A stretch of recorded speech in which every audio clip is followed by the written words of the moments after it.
कोण होतीस तू, काय झालीस तू मालिकेच्या आजच्या 3 मेच्या भागात यशने आपली चूक मान्य केलेली असते, परंतु सुलक्षणा यशच्या चुकीची शिक्षा स्वतःला करून घेण्याचं ठरवते. ती सांगते की तुझ्यावरती माझे संस्कार झाले आहेत, कदाचित तुझ्यावरती संस्कार करण्यात मीच कुठेतरी कमी पडले असेल, म्हणून स्वतःला सर्वांच्या समोर ती शिक्षा सुनावते की पुढचे 24 तास ती अन्न पाण्याचा त्याग करेल. घरातील सर्वांनाच जबरदस्त धक्का बसलेला असतो. सुलक्षणाला समजावण्यासाठी श्रीकांत पुढे येतो. सुलक्षणा, आपल्या मुलाने चूक मान्य केली आहे ना, परंतु ती चूक त्याच्या हातून का झाली हे तरी विचार, उगाचच आतताईपणा करू नकोस. तेव्हा यश पटकन पुढे येतो आणि त्याच्या माला समजावतो की मा प्लीज, मला फक्त आपलं घर पूर्ण झालेलं हवंय. इतक्यात सुलक्षणा हात वर करते आणि यश बोलायचा थांबतो. सुलक्षणा रागाच्या भरात यशला सांगते की न बोलूनही तू खूप काही करून गेला आहेस. यमुना आणि काकू मात्र इतक्या खुश होतात कारण सुलक्षणाची फायरिंग तर यशवरती पडलेली असते. इकडे उदय त्याचे फॅमिली फोटोज त्यांना दाखवत असतो. कावेरीचे बाबा त्याला विचारतात की या संदीपचं लग्न झालंय का. तेव्हा उदय हसतो आणि सांगतो की हो, ही त्याची मुलं आहेत. इतक्यातच चंदू काका तिथे आलेले असतात. ते बाबांना विचारतात की स्त्री पात्र तुला मिळालं का. उदयच्या हातून नेमका यशचा फोटो खाली पडतो. दोन्ही मित्रांच्या छान गप्पा रंगलेल्या असतात. चंदू काका ते स्त्री पात्राबद्दल विचारत असतात, परंतु ते पात्र साकारण्यासाठी कोणीही पुढे येत नसतं. मग बाबा सांगतात की मी त्या स्पर्धाला सांगितलं आहे की जर यावर्षीचं स्त्री पात्र तू नाही साकारलंस ना, तर मी पण बघतो की तुझं लग्न होतंय तरी कसं. म्हणजे एकंदरीतच बाबांनी कशी त्याला धमकी दिली ते सांगत असताना सर्वजण हसत असतात. चंदू काका तिथे एक किस्सा सांगतात. ते म्हणतात की अरे तूच स्त्री पात्र का साकारत नाहीये. एक काळ तू गाजवला होता, तुला माहिती आहे ना, तो गजा स्त्री समजून तुझ्या मागेच लागला होता. तेव्हा बाबा हसत बोलतात की हो, पळताबोई थोडी झाली होती माझी तेव्हा. चंदू काका सांगतात की बघ, तुझ्यासोबत गप्पा मारत बसतो की असंच होतं. आता कावेरीसाठी त्यांनी स्थळ बघायला सांगितलेलं असतं. मग काय, चंदू काकाने खूप साऱ्या मुलांची फोटोज आणलेले असतात. कावेरी त्यांना पाणी द्यायला येते, इतक्यातच त्यांच्या हातून नेमके ते फोटोज खालती पडतात. आणि होतं असं की तिथेच उदयच्या हातूनही यशचा फोटो खालती पडलेला असतो. मग चंदू काका ते सगळे फोटो उचलत असताना नेमका यशचा फोटोही त्यांच्या फोटोंमध्ये मिक्स होतो. बाबा कावेरीसाठी आलेल्या स्थळांचे जे फोटोज पाहत असतात तर चंदू काकांना महत्त्वाचं काम आठवतं. आणि मग काय, त्या दोघांचं मित्रांचं एकमेकांना चिडवणं चालू होतं. चंदू काका बाबांना सांगतात की जर मी वेळेत नाही पोचलो तर बायको घरात घेणार नाही. तेव्हा बाबा मस्करी करत म्हणतात की तुझी मिशी बादरून ना तुला स्त्री पात्रात उभं करायला पाहिजे. आणि जात असताना त्यांना सांगतात की जाताना जरा कडेकडेने जा, नाहीतर कुत्रं दष्टल. तेव्हा कावेरी उदय जोरजोराचे हसत असतात. त्यानंतर बाबा कावेरीसमोर बसतात आणि सांगतात की कावेरी, हे जे फोटो आहेत ना ते बघ, त्यातला एक मुलगा मला खूप आवडलाय, राजबिंडा दिसतो. तेव्हा कावेरी वैतागून सांगते की हापूस, मी म्हटलं ना मला लग्न करायचं नाहीये. परंतु बाबा तिला समजावतात की अगं फक्त फोटो तरी बघ ना. तेव्हा कावेरी पुन्हा वैतागून विचारते की हापूस, मी तुला जड झाले का. तर बाबा म्हणतात की नाही, कोणत्याही बापाला त्याची पोरगी कधी जड होत नसते. तुझ्यासारखं चिडूक मिळायला नशीब लागतं आणि तू तर माझ्यासाठी अस्सल सोनं असा. बाबा कावेरीशी बोलताना आता मात्र इतके इमोशनल होऊन जातात. ते म्हणतात की प्रत्येक बापाला वाटत असतं ना की त्याच्या मुलीचं एखाद्या छान ठिकाणी लग्न व्हावं, घर छान मिळावं, त्याचं तेच तर कर्तव्य असतं. मग तुझे एकदा लग्न लावून दिलं, माझं कर्तव्य संपलं की मी डोळे मिटायला मोकळा. तेव्हा कावेरीच्या काळजात धस करतं आणि तिथेच ती रडायला लागते. मग कावेरीसुद्धा आता ठणकावून सांगते की अच्छा असं आहे का, मग मी लग्न करणारच नाही, म्हणजे तुझी जबाबदारी कधी पूर्णच होणार नाही. बाबा यशचा फोटो तिच्या समोर धरतात आणि तिला सांगतात की अगं एकदा बघ तरी. परंतु कावेरीला तो मुलगा बघायचाच नसतो. कावेरी पुन्हा एकदा ठणकावून सांगते की मी म्हटलं ना हापूस, मी लग्न कधी करणारच नाही, उलट तुझ्यासोबत इथे राहून तुझं स्वप्न पूर्ण करून दाखवणार. मग काय, आता कावेरी ऐकत नाही म्हटल्यानंतर बाबा मस्त अशी शक्कल लढवतात आणि कावेरीकडून वचन घ्यायचं ठरवतात. ते म्हणतात की बाय, अगं तुझी आणि माझी स्वप्न पूर्ण करणाराच मुलगा मी तुझ्यासाठी शोधतोय. आणि बघ हा, तसा मुलगा जर मला गावला तर तू माघार घ्यायची नाही आहेस अजिबात. कावेरीला पक्कं माहिती असतं की बाबा कसं कोड्यात बोलून वचन घेण्याचा प्रयत्न करतात. मग काय, कावेरी सांगते की ठीक आहे आपूस, आपण तेव्हाचं तेव्हा बघूयात. आणि ताडकन डोक्यात राग भरून तेथून निघूनच जाते. बाबा वैतागून मोठ्यानेच खेकसतात की हट्टीपणा काही सोडायचे नाही पोरगे. त्यांच्या आवाजाने चिकू उठतो आणि जोरजोराचा रडायला लागतो. बाबा त्याला थोपटवून झोपवतात. मग काऊ सांगते की हे बघा काका, आता याबद्दल तरी विचार करणार नाही ती, परंतु तिचा राग शांत झाला की मी स्वतःहून बोलेन तिच्याशी. तेव्हा बाबा मात्र खूप खुश होतात. काऊला सांगतात की हे मुलांचे फोटोज मी तुझ्या पर्समध्ये ठेवतोय, त्यानंतर तू तिच्याशी बोल हा. बाबांनी कावेरीच्या लग्नाची जबाबदारी काऊवरती सोपवलेली असते. ते सांगतात की तिला आता लग्नासाठी पटवायचा. तोचपर्यंत इकडे सुलक्षणा मात्र यशवरती इतकी भडकलेली असते की तोंड फिरून तेथून निघून जाणार. यशसुद्धा तिचाच मुलगा, तितकाच हट्टी. तेव्हा तो येतो आणि सुलक्षणाचा हात पकडून तिला थांबवतो.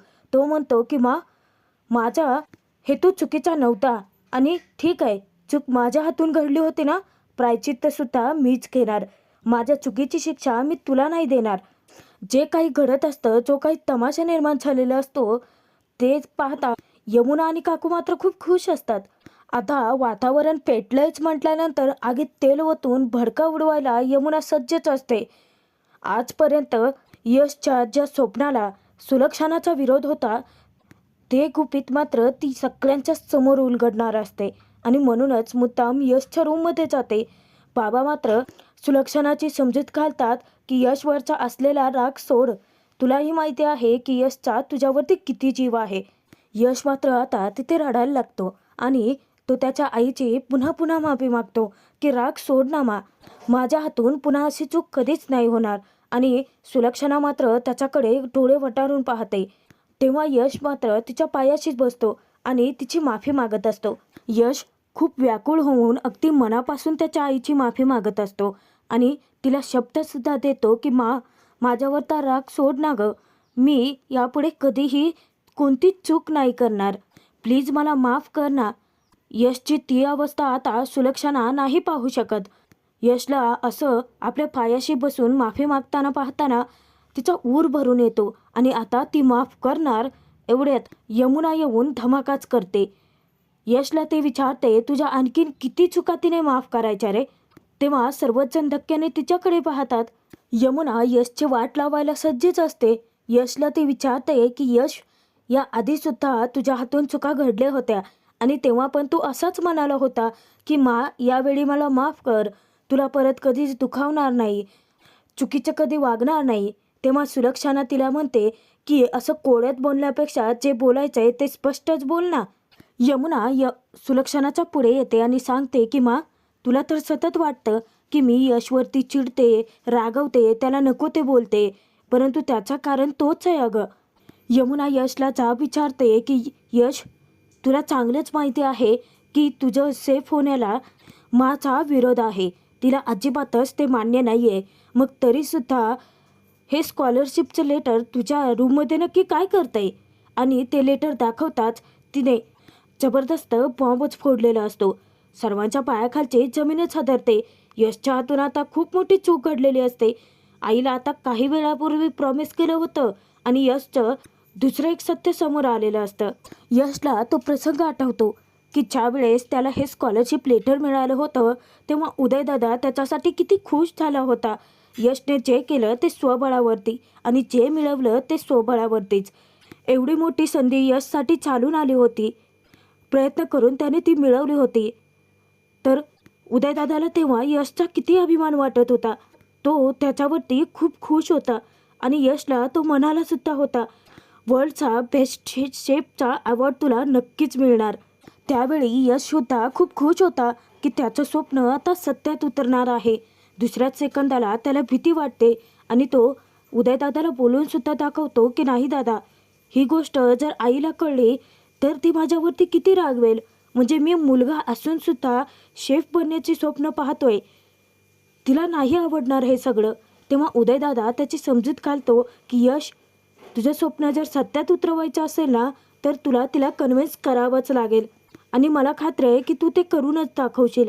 परंतु यश आधीच इतका घाबरलेला, खचून गेलेला असतो की तो आधीच बोल लावत बसतो की नाही, आणि ती जर नाही म्हणाली तर मी माझं स्वप्न कधीच पूर्ण नाही करू शकत. आणि यशला तो प्रसंग आठवतो. त्यानंतरचा यशला दुसरा एक प्रसंग आठवतो की उदयदादाने सुलक्षणाला कन्व्हिन्स करण्यासाठी मस्त आयडिया दिली होती. मग काय, यशने सुलक्षणासाठी खूप सारे पदार्थ बनवले होते आणि तिला छानसं सरप्राईज दिलं होतं. जेव्हा ते सगळे पदार्थ ती पाहते तर हवालदिल होते. विचारते की बाप रे, एवढे सगळे पदार्थ कोणी बनवले? तेव्हा यश तिथे स्वतःचं नाव आधी सांगत नाही. तो सुलक्षणाला सांगतो की मा, अगं हे पदार्थ आधी खाऊन तरी बघ. आणि स्वतःच्या हाताने जेव्हा तो खीर तिला भरवतो, त्या खिरीची चव तिला इतकी आवडलेली असते, अगदी तोंड भरून त्या खिरीचं, त्या पदार्थांचं कौतुक. परंतु तिला उत्सुकता असते की इतके छान चविष्ट पदार्थ कोणी बनवले असावेत. तिथे सुद्धा आग लावायला यमुना हजरच असते. मुद्दामच म्हणते की मा, आधी खीर आवडली का नाही ते सांग. तेव्हा सुलक्षणा कौतुक करत म्हणते की हो, म्हणजे एकंदरीत हे सगळे पदार्थ पाहता असं वाटतं आहे की ज्याने कुणी बनवले आहेत ना, त्याच्या डोक्यावरती अन्नपूर्णेचा हात आहे. तेव्हा यश इतका खुश झाला होता. मग यमुना मुद्दामच विचारते की मा, अगं इतके सुंदर पदार्थ बनवलेत, मग आवडलेत म्हटल्यानंतर त्या व्यक्तीला बक्षीस तर द्यायलाच हवंय ना. सुलक्षणा म्हणते की हो, देईन की. आणि तिला वाटतं की बहुतेक ते सगळे पदार्थ विद्येने बनवले असावेत आणि हाका मारून ती विद्याला बोलावून सुद्धा घेते. विद्या, काकू दोघेही येता क्षणी सुलक्षणा तिला विचारते की इतके सुंदर चविष्ट पदार्थ तूच बनवलेत ना.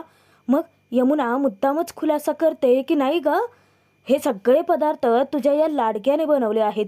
तेव्हा यश मात्र खूप खुश असतो. त्याला वाटत असतं की त्याची आई त्याला समजून घेईल, परंतु ती त्याच वेळेस भडकते त्याच्यावरती, कारण ती खूप वेगळ्या आणि जुन्या मतांची असते. सुलक्षणा फक्त डोळ्यांच्या इशाऱ्यानेच यशला ते विचारते. तेव्हा यश खुलासा करतो की हो मा, तुला सुद्धा माहिती आहे ना गं की मला कुकिंगमध्ये किती इंटरेस्ट आहे, मला शेफ व्हायचं आहे. असा खुलासा करता क्षणी सगळ्यांना जबरदस्त धक्का बसलेला असतो. सर्वात मोठ्या धक्क्यात तर सुलक्षणा स्वतःच असते, कारण स्त्री पुरुष वेगळे आणि त्यांची कामं वेगळी या मतांची असणारी ती यशच्या स्वप्नांना थोडीच साथ देणार आहे. सुलक्षणाच्या डोक्यात तिडीक जाते आणि सुलक्षणा ताट मागे सरकावून ताटाला नमस्कार करते आणि तेथून उठून यशला ती सांगते की एखाद्या गोष्टीची आवड असणं आणि त्यात करिअर करणं दोन्ही वेगळ्या गोष्टी आहेत. तरीसुद्धा यश आपले प्रयत्न सोडत नाही, तो कन्व्हिन्स करत राहतो. तेव्हा यश म्हणतो की मा, अगं आवडत्या गोष्टीलाच करिअर बनवलं तर माणूस सक्सेसफुल होतोच ना. तेव्हा सुलक्षणा सांगते की यश, अरे ही सगळी बायकांची कामं आहेत, पुरुषांची नाही आहेत. तेव्हा यश समजावतो की मा, हल्ली कितीतरी पुरुष शेफ बनतात आणि मोठमोठ्या हॉटेलमध्ये तर पुरुषच जेवण बनवतात की. सुलक्षणा यशला स्पष्टपणे सांगते की बाहेर कोण काय करतंय त्याच्याशी मला काही घेणं देणं नाही आहे, आणि तुम्ही कितीही वेगवेगळी नावं दिली ना तरीसुद्धा अर्थ स्वयंपाकीच होतो ना, आणि मला माझ्या घरात स्वयंपाकी नको आहे. त्या क्षणी यशचं स्वप्न एखाद्या काचेसारखं खाळकन तुटलेलं असतं. यश पुढे काही बोलायला जाणार तर नेहमीसारखं ती हात उंचावते आणि मग काय, तिच्या विरोधात जायला कोणीही तयार नसतं किंवा तिच्या पुढे सगळ्यांची बोलतीही बंद होते. तर सुलक्षणा शांत होत यशच्या डोक्यावरून हात फिरवत सांगते की इथून पुढे हे स्वप्न विसरून जायचं यश. तू फक्त आता आपल्या बिझनेसमध्ये लक्ष घालायचं. आणि तो प्रसंग आठवता क्षणी यश इकडे ताडकन उठतो. यमुनाच्या हातून ते स्कॉलरशिप लेटर तो घेतो आणि त्याच्या माकडे पाहतो. सुलक्षणा मात्र त्याच्यावरती आता तर इतकी नाराज होते की तिची तळपायाची आग मस्तकात तर गेलेलीच असते. आता यशसाठी ही सगळी परिस्थिती खूप अवघड होऊन बसलेली असते. इकडे कावेरी मात्र इतकी अस्वस्थ असते, ती सतत दिगंबरच्या बोलण्याचा विचार करत असते आणि 2 वेळा त्याने त्याच गोष्टी उकरून काढलेल्या असतात की ज्याचा आपल्या कावेरीला प्रचंड त्रास होतो. ते म्हणजे तिच्या भावाचा झालेला अपघात. त्याबद्दलच ती विचार करत असते. विचार करते की त्यांनी मला माझ्या दादाबद्दल सगळं सांगितलं, परंतु अचानकपणे त्याचा अपघात कसा झाला, का झाला याच्याबद्दल मला काहीच माहिती नाही आहे. खरं तर तो अपघात घडवून आणणारे आणि लोकांच्या जमिनी हडपून कावेरीच्या दादावरती आळ ढकलणारा सुद्धा दिगंबरच होता, हे मात्र कोणालाच माहीत नसतं. इतक्यात बाबा येतात. दरवाजा उघडून पाहतात तर कावेरी अस्वस्थ असते, कोणत्या तरी विचारांमध्ये हरवलेली असते. बाबा येऊन ज्यावेळेस कावेरीच्या समोर टाळ्या वाजवतात तेव्हा कावेरी भानावर येते, डचकते. बाबा हसत तिला म्हणतात की बाय, अगं उद्या पुण्याला जायचं आहे ना इन्व्हेस्टरची भेट घ्यायला, मग झोप लवकर. तेव्हा कावेरी अजूनही अस्वस्थच असते.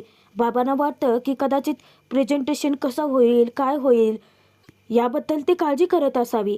बाबा तिला दिलासा देतात की बाय, अगं प्रेझेंटेशन मी बघितलं आहे, खरंच खूप छान झालंय, आवडेल त्यांना.